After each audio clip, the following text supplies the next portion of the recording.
Vâng, xin chào quý vị và chào các bạn. Nãy giờ tôi quan sát các bạn ở đây thì tôi thấy ở đây là 90% là các bạn rất là trẻ. Và buồn cho một nốt nhạc là tôi lại thuộc về 10%. Cho nên là vì trong buổi nói chuyện hôm nay thì là vì các bạn là rất trẻ cho nên tôi đặt ra vấn đề ngay đầu tiên là các bạn nghĩ gì về vấn đề về đi, về trải nghiệm. Đi và trải nghiệm. Vì là tôi thuộc 10% cho nên là tôi đã đi khá nhiều và trải nghiệm khá nhiều, và đây là một phần trong cái lẽ sống của tôi. Tôi đã đi đến 30 nước trên thế giới và tôi đã đến phần cực Bắc của châu Âu, nhưng mà đáng tiếc là tôi chưa có cái dịp được xem cực quang, cho nên là hôm nay cũng là cái buổi mà tôi bù đắp vào cái phần cho chuyến đi của tôi, đúng không ạ? Và có một câu nói như là thế giới như một cuốn sách rất là rộng lớn, và mỗi người mà chưa đi thì chỉ đọc có một trang thôi. Và đến nay thì tôi đã đọc được 30 trang của cuốn sách này, hay là viết được 30 trang của cuốn sách này, và tôi không có ý định dừng lại ở 30 trang đó. Trong quá trình mà tôi đi và tôi đọc sách, tôi viết sách đó, thì tôi thấy khá nhiều điều ngạc nhiên, thú vị. Khi tôi đến Copenhagen, Đan Mạch, tôi được biết đây là một trong những quốc gia hạnh phúc nhất trên thế giới. Và khi tôi đến, ngay tại sân bay họ khẳng định điều này luôn. Đây là một trong những quốc gia hạnh phúc nhất thế giới, welcome. Nhưng khi tôi vào trung tâm thành phố, ảnh này là do tôi chụp, tôi thấy rất nhiều xe đạp, giống y như thời cấp 3 tôi đang đi học. Ồ, vậy hạnh phúc ở đây lại liên quan đến xe đạp. Không còn là siêu xe, không còn là ô tô, không còn là những phương tiện giao thông vận tải hiện đại nữa rồi. Đó là một cái tôi ngạc nhiên.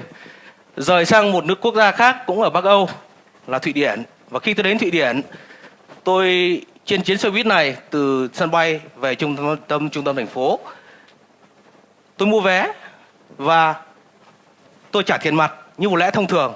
Họ từ chối. Họ nói rằng ở đây không nhận tiền mặt, anh phải thanh toán bằng thẻ tín dụng. Chúng tôi không dùng tiền mặt.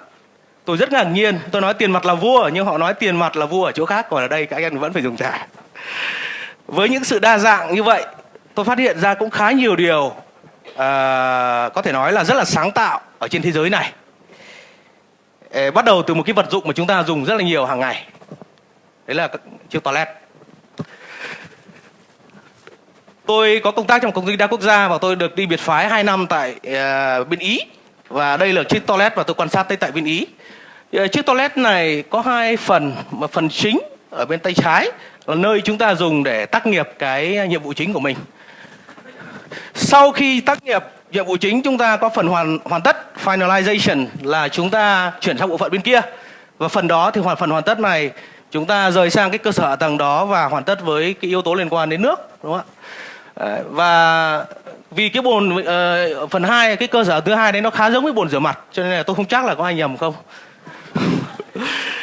Rời Ý sang Áo, và khi tôi đến thủ đô Viên, tôi vào trong toilet. Các bạn biết Áo là quê hương của Moza, và Moza thì nước Áo thì rất là nhiều thi họa, đúng không ạ? Thế thì cái toilet của họ nó cũng có rất nhiều âm hưởng của cái việc gọi là opera toilet.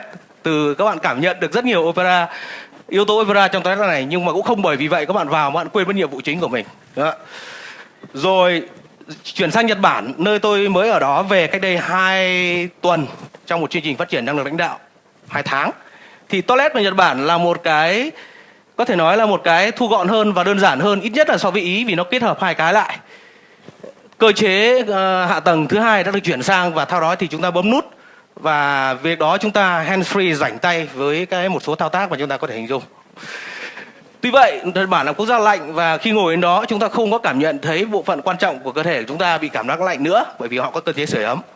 Rất nhiều những ví dụ sáng tạo như vậy ở khắp nhiều nơi khiến cho tôi cảm thấy rằng sự sáng tạo này quả thật là vô biên giới. Thế thì nếu như các bạn được chọn một trong 3 toilet này, các bạn sẽ mua cho nhà mình, các bạn sẽ chọn toilet nào? Các bạn giữ câu trả lời cho riêng mình. Các bạn chưa phải trả lời tôi ngay. Trong 30 quốc gia mà tôi đã từng đi qua, tôi muốn đưa các bạn đến 2 quốc gia mà tôi rất là thích. Đó là Nhật Bản và Israel. Có sự chung nhất định giữa 2 quốc gia này. Đây là 2 quốc gia khá nổi tiếng trên thế giới, khá đình đám vì sự phát triển. hai quốc gia này có một điểm chung là khá bất lợi về địa lý, nơi mà Nhật Bản luôn hứng chịu thiên tai, đúng không ạ? Và Israel là 3/4 quốc gia là sa mạc. Một trong những hình ảnh đó là các bạn có thể thấy ở đây. Nhưng hai nước này đều khá có yếu tố liên kết, đấy là innovation. Tôi dùng thuật ngữ innovation và đổi mới sáng tạo một cách hoán đổi cho nhau. Nhật Bản, Kaizen, tức là cải tiến liên tục, không chỉ là thuật ngữ phương pháp hoạt động của các công ty đa quốc gia, đó là một lẽ sống của họ. Các bạn có biết là mì tôm được phát minh bởi người Nhật và lẩu băng chuyền đã được phát minh từ 50 năm trước tại Nhật Bản. Chuyển qua Israel quá đình đám ở Việt Nam với cuốn sách Startup Nation, quốc gia khởi nghiệp. Nhưng khi sang Israel tầm này năm ngoái trong một chương trình, cũng là một chương trình học bổng khác để học về innovation, thì họ thấy họ là một quốc gia innovation, chứ họ không nhận họ là một quốc gia khởi nghiệp. Mặc dù trong suy nghĩ của người Israel, khởi nghiệp không thể nào thiếu được yếu tố innovation. Chúng ta sẽ có dịp chia sẻ trong ít phút. Israel nổi tiếng với những công nghệ lớn lao như là tưới nước nhỏ giọt trên sa mạc, cải biến đất sa mạc thành đất trồng trọt, hay những cái USB mà tất cả chúng ta đã từng dùng ở đây được phát minh từ Israel. Cái ống kính điện thoại chúng ta, tất cả điện thoại thông minh ở đây được làm từ Israel.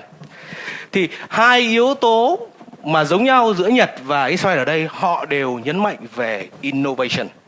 Vậy innovation là gì? Quay trở lại câu chuyện của chiếc toilet, các bạn vẫn nhớ là sự lựa chọn của mình là gì rồi, đúng không ạ? Tự chúng mình sẽ chọn một cái gì đó rồi. Ok. Bây giờ để khẳng định cái sự lựa chọn của mình, tôi đưa các bạn một ví dụ khác. Chúng ta trở lại nước Ý.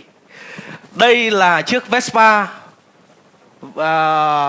thế hệ đầu tiên có hình hài vật lý đã được sản xuất ra nhưng không thể bán được.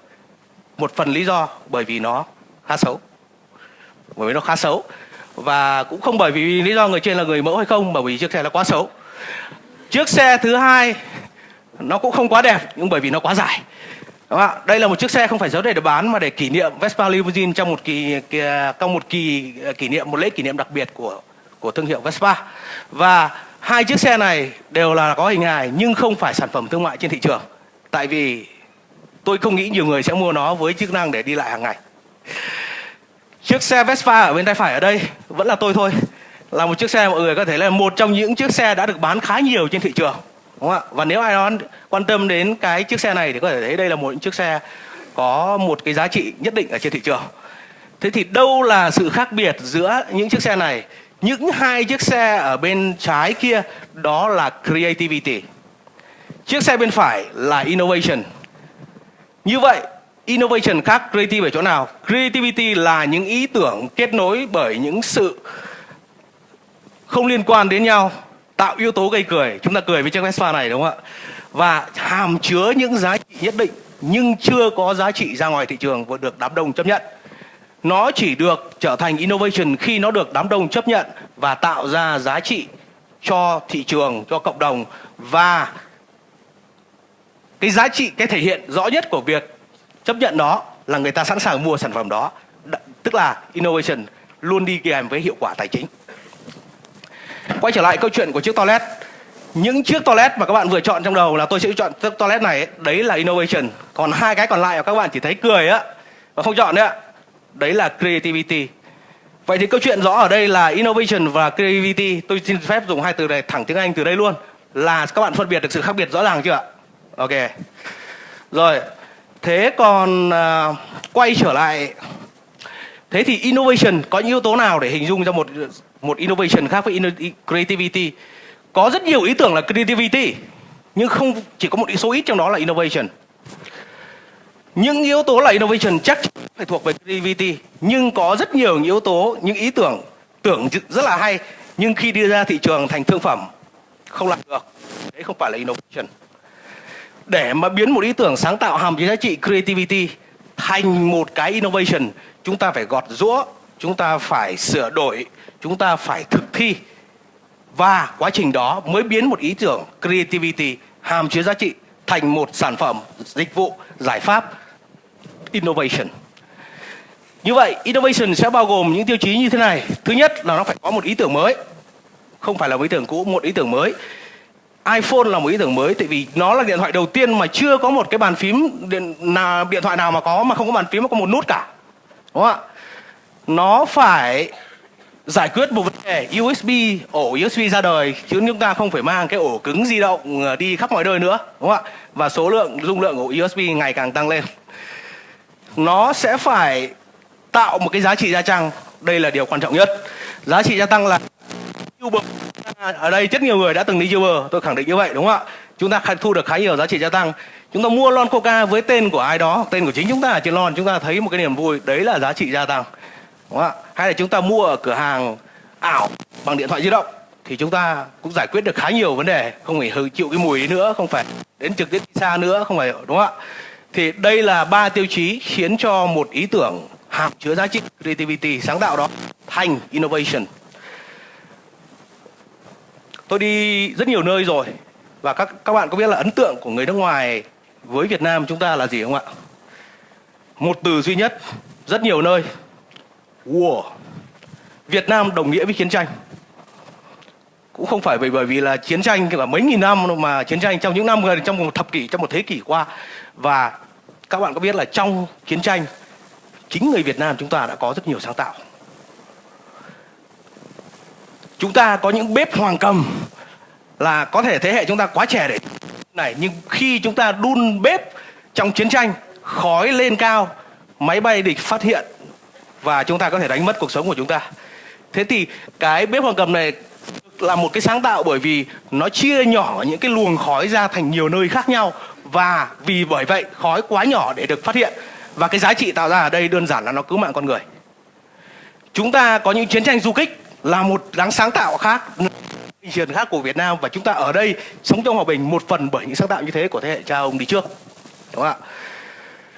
Thế còn ngày nay, Việt Nam của ngày hôm qua, bây giờ Việt Nam hôm nay, Việt Nam của một tháng trước, chúng ta thấy ở đây trong đến tầm nhìn 2035, Việt Nam cũng nói đến sáng tạo. Ngay một tháng trước thôi, Việt Nam nói đến sự hợp tác với Israel về việc phát triển sáng tạo, thậm chí 2 tuần trước đây, đúng không ạ? Thế thì với những cái thể hiện đây là cái quan điểm sáng tạo ở Việt Nam đang được sự thừa nhận và đề cập. Nhưng chúng ta có nhiều sản phẩm sáng tạo ở trong Việt Nam chưa? Chúng ta có nhiều creativity hay chúng ta có nhiều innovation? Một thực tế là chúng ta có khá nhiều các ý tưởng.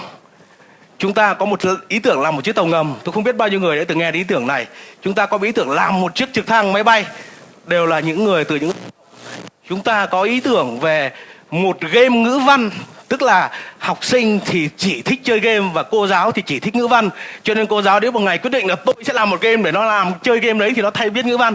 Mọi người có thể tìm hiểu thêm, cái này đã xảy ra.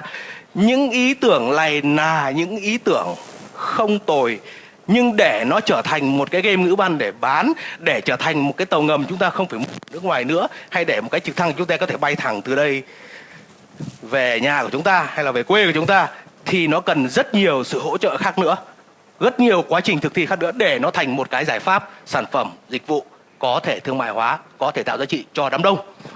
Chúng ta có một ví dụ tốt về innovation, đấy là con quay Toji. Đây là một niềm tự hào của Việt Nam, không bởi vì nó đạt được cái kỷ lục Guinness mà nó đạt được hiệu quả trên thị trường khá là tốt. Như vậy thì bởi vì cái tình trạng như thế cho nên là một tin cũng trung bình, không quá buồn, không quá vui. Bởi vì chúng ta đang ở mức trung bình của thế giới về đổi mới sáng tạo. Chúng ta ở mức thường thường bậc trung. Các bạn có thể thấy ở đây là chúng ta Việt Nam chúng ta đang ở phần này thôi ạ. Trong đó thì cả thế giới thì nó ở phần trên. Độ lớn của size của hình tròn thể hiện dân số.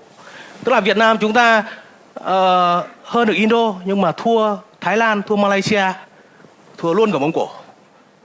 Thế cho nên là có rất nhiều điều chúng ta cần nói về innovation tại Việt Nam. Thế thì bởi vì Việt Nam bây giờ thì tại vì sao? Tại vì là Việt Nam bây giờ đang hội nhập vào trong khu vực và quốc tế. Kể hiệu ứng Trump thì chúng ta còn hàng tá các hiệp định thương mại song phương để mà phát triển. Và trong quá trình hội nhập này, vai trò của innovation ở đâu? Lấy ngành thời trang là một ví dụ. Trong suốt cả một chuỗi từ lúc ban đầu cho đến phần cuối cùng, giá trị gia tăng tập trung nhiều nhất ở phần đầu, ở ý tưởng, ở mô hình kinh doanh. Và phần cuối ở marketing, ở phân phối, ở truyền thông, ở bảo hành, ở dịch vụ. Chiếc áo chúng ta đang mặc bao nhiêu tiền là do sản xuất tại nhà máy vật lý xảy ra, và bao nhiêu tiền do thương hiệu, bao nhiêu tiền cho marketing, bao nhiêu tiền cho thiết kế. Chúng ta có thể hình dung. Vậy thì doanh nghiệp Việt Nam đáng buồn, chúng ta đang chỉ tham gia ở phần này thôi, cái phần thấp nhất này. Rất không vui, chúng ta đa phần Việt Nam chỉ tham gia ở cái phần ít giá trị nhất. Vậy làm thế nào chúng ta có thể ra được hai cực cận biên kia để mà tham gia sâu vào chuỗi giá trị, thay vì chúng ta chỉ chấp nhận tham gia vào chuỗi giá trị toàn cầu ở cái phần thấp nhất. Innovation là chìa khóa. Đổi mới sáng tạo xảy ra ở phần đầu và phần cuối, rất nhiều đất diễn. Còn đổi mới sáng tạo ở trong một nhà máy vật lý rất là khó. Thế nên đổi mới sáng tạo tưởng chừng rất to nhưng thực sự rất nhỏ. Nó của doanh nghiệp thông qua sự khác biệt hóa, gia cường lợi thế khác biệt. Không hẳn đó là những vấn đề to tát dung chuyển, đúng không ạ? Đấy. Nếu như đấy là về vấn đề Việt Nam tham gia. Thế còn thì câu trả lời điểm này là làm thế nào chúng ta có được đổi mới sáng tạo bây giờ? Nó quan trọng như thế, làm thế nào có được? Thì từ góc độ vĩ mô của cả nền kinh tế đến góc độ vừa vừa như một doanh nghiệp, hay đến góc độ bé nhất như chính bản thân chúng ta, bản thân tôi, bản thân các bạn, đều có một cách tiếp cận để có được innovation. Đó tôi gọi innovation như quả trên cây. Để có quả trên cây, chúng ta phải gieo hạt, phải trồng cây, phải liên kết giữa nắng và gió, phải liên kết giữa cây và đất. Và đến khi mà cây hình thành, có những liên kết đó, cây sẽ đơm hoa. Trong nhiều hoa đó sẽ có nhiều hoa rụng và một vài hoa sẽ kết trái. Trái đó là innovation. Với cách tiếp cận này, cả một nền kinh tế cần có một hệ đổi mới sáng tạo, hệ sinh thái đổi mới sáng tạo là cái thuật ngữ chúng ta có thể nghe đâu đó rồi. Sự kết hợp giữa khối công và khối tư, giữa trường, cộng đồng, doanh nghiệp, nghiên cứu. Những yếu tố đó hợp được lại thành một hệ sinh thái. Cũng giống như chúng ta gieo một cái hạt trồng cái cây, kết hợp giữa đất và cây, nắng và gió, quang hợp, ra hoa và sẽ kết trái. Quay trở lại vấn đề của doanh nghiệp, cũng vẫn cách tiếp cận như vậy. Để doanh nghiệp sinh ra đổi mới sáng tạo rất khó khăn, để chờ một ngày bỗng nhiên một người Eureka, tôi tìm ra một ý tưởng đột phá. Chúng ta phải gieo, chúng ta phải trồng, chúng ta phải chờ. Có một nền văn hóa đổi mới trong doanh nghiệp, nơi mà mỗi người đều thấy rằng là chúng ta cần cải tiến liên tục, cần nghĩ ra một cái gì đó để gia tăng giá trị. Các bạn có thấy sự giao thoa giữa khái niệm Kaizen của Nhật và ở đây không ạ? Ở Việt Nam mình đã có những công ty đã làm khá tốt điều này, như là Viettel, như là FPT. Chúng ta có khẳng định những cái văn hóa ở đó, đúng không ạ? Thế còn với ở đây chúng ta là những cá nhân, những cá thể độc lập, làm thế nào để chúng ta có được đổi mới sáng tạo bây giờ? Nếu như khi chúng ta Google cái khái niệm innovation ở trên mạng bằng hình ảnh, 8 trên 10 hình ảnh sẽ là cái gì các bạn biết không ạ? Là cái bóng đèn. Và người phát minh ra cái bóng đèn là Thomas Edison. Đã có một câu nói nổi tiếng, vua sáng tạo đấy, 99% là do trải nghiệm và nỗ lực, 1% là thiên tài. Chúng ta cũng không làm khác biệt được. Để mà có ra được những đó, mỗi cá nhân chúng ta buộc phải làm việc cật lực thôi. Buộc phải trải nghiệm, buộc phải tích lũy, buộc phải dấn thân, buộc phải xây dựng những cơ sở để sau đó có những cái thứ kết nối lại với nhau. Nhưng mà bộ não con người thì nó giới hạn, và chúng ta làm việc không chỉ là work hard mà phải work smart. Bộ não chúng ta xử lý quá nhiều thông tin trong thời đại nhiễu loạn, thậm chí là ô nhiễm thông tin ngày nay, và chúng ta có xu hướng kết nối, không thể kết nối được những khái niệm đó lại với nhau tự trong đầu chúng ta. Cho nên một xu thế sẽ là chúng ta sẽ phải visualization, tiếng Việt có thể gọi là hình hóa hoặc là vẽ ra hoặc là thế nào đó, những cái ý tưởng của chúng ta một cách rời rạc. Nghĩ ra đi, vẽ ra đi, nguệch ngoạc ra đi, đưa tất cả cái đấy ra. Đây là một cách mà hãng Ford là thương hiệu xe nổi tiếng như thế giới, với những sáng tạo như là điều khiển giọng nói của cái lái xe ấy, là họ đã dùng những phương pháp như thế. Và chuyên gia sáng tạo trưởng, giám đốc sáng tạo toàn cầu là người dùng rất nhiều những phương pháp về visualization để kết nối các thứ lại với nhau. Hôm nay tôi nghĩ ra cái này, tôi vẽ ra cái này, hôm nay nghĩ cái kia, nguệch ngoạc đi, vẽ đi. Và chúng ta có một tư duy tiếng Anh là out of the box, bên ngoài của cái hộp. Chúng ta không nhìn vào vấn đề như nó đang có. Nếu như chúng ta nhìn vấn đề như nó đang có thì điện thoại là nghe và gọi và nhắn tin. Nếu chúng ta không có cải tiến liên tục, điện thoại làm sao có thể có chức năng như máy ảnh. Sự kết hợp sáng tạo giữa điện thoại và máy ảnh gộp là một, đúng không ạ? Và nếu như không có innovation, chúng ta đã quên Motorola, Kodak, Nokia bây giờ là thương hiệu phổ thông, rất nhiều yếu tố rồi. Đấy là những bức tranh về innovation mà tôi chia sẻ với các bạn ở đây, và cùng kỳ vọng vào innovation, vào một thế hệ Việt Nam trẻ đóng góp được nhiều vào innovation hơn.